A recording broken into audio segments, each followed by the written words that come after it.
Hi, Quadcopter 101 here. What I got for you today is a review of the Cheerson CX10 Nano Quadcopter. At about $16, the Cheerson CX10 is one of the cheapest of the quadcopters that you'll be able to find, but don't be fooled by that low price.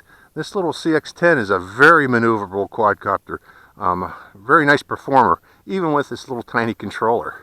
So that's what I'd like to talk about today, is this little quadcopter. Let's review it overall, its general shape. It's just a very basic looking quadcopter. There's nothing special about it. It has a little on-off switch, a little charging port for its battery. Notice that its battery is encased within the quadcopter itself, which means you can't replace the batteries between flights on this. But for most nanocopters, you can't do that anyways. They're all more or less have this encased battery. The only reason I can think of that they do this is that they want to give the motors a chance to cool down, these very tiny motors on these nano quadcopters. So in effect, all you can do is one flight, then you have to recharge the quadcopter again before your next flight. And again, I think they want to give time for these motors to cool down. Another thing about the little quadcopter, the range with its transmitters, and this is true for most of these nano quadcopters, is very limited. You usually only get about 30 to 50 meters range, which means this is good for flying indoors mainly, in small backyards and in tiny parks such as one I'm at right now. I'm going to demonstrate it today. This does have some ability to fly in the wind because you can select the higher rate modes. So it is a potentially good outdoor flyer. There are some nano quadcopters that you just don't want to take outdoors. This one you can. So let's go over a review of the controller now. The controller is very basic, tiny. The idea being, I believe, that they wanted you to be able to put both of these in your coat pocket and go down to your local park to fly. But on the controller itself, you notice that there's no trigger buttons that you normally see on these controllers. The way that they do this is that the trigger buttons have been actually incorporated into the control sticks themselves, with the intent being this left control stick. When you press it one time, you can go from low rate to medium rate to high rate mode, which increases the speed of the quadcopter itself.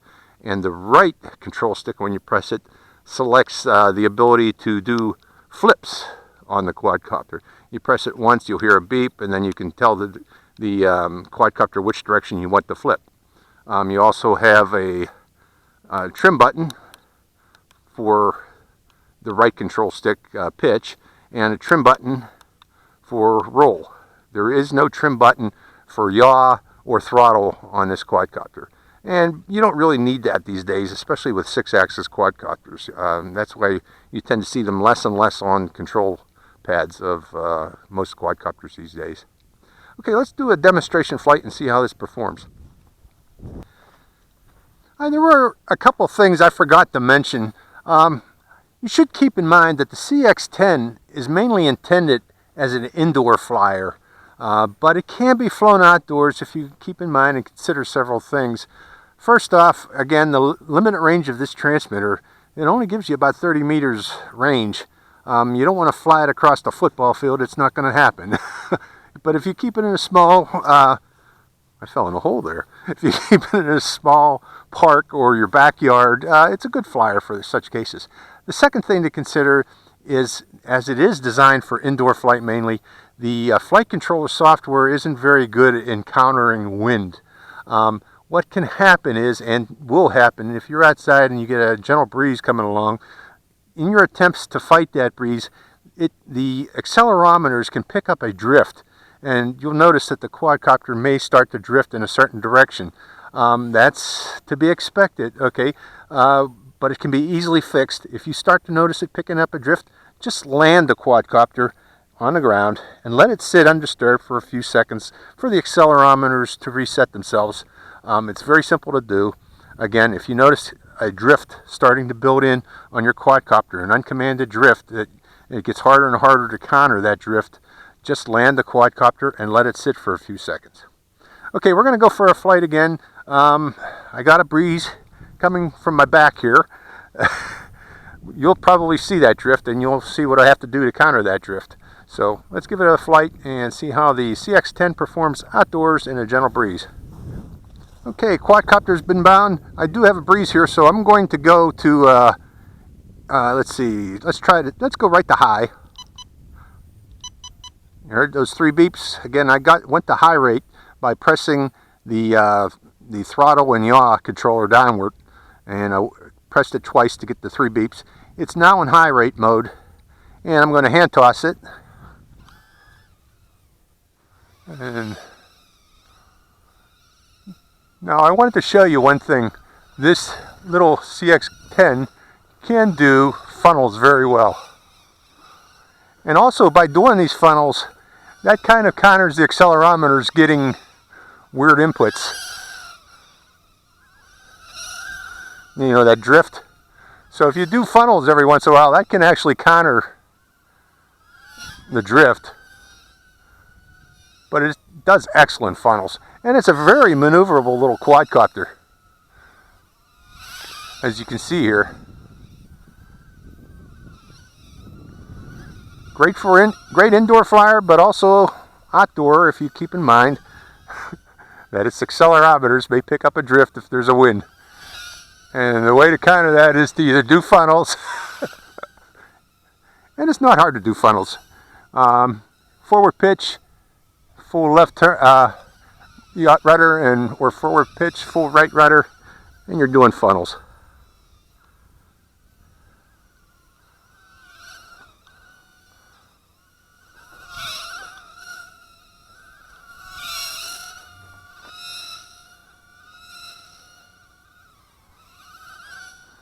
The CX10.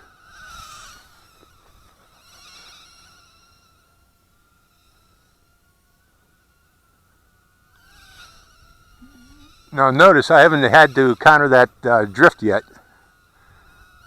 If I just fly around like this, let's see if I can show you what happens with that drift if I actually encounter it. The wind seems to have stopped. Now have I shown you flips? This does flips very well. The CX10. You press down the right stick and tell it which direction to flip by pushing right or back.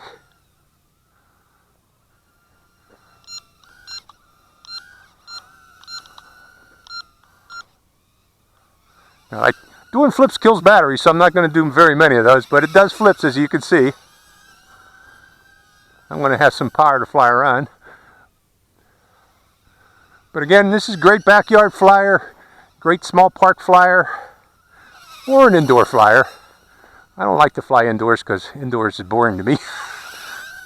But if you take it outdoors, you can have some fun with it.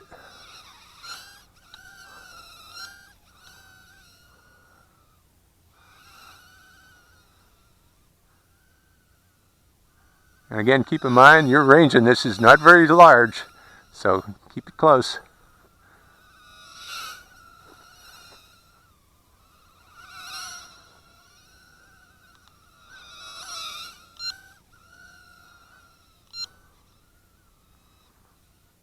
And it's going out of range there.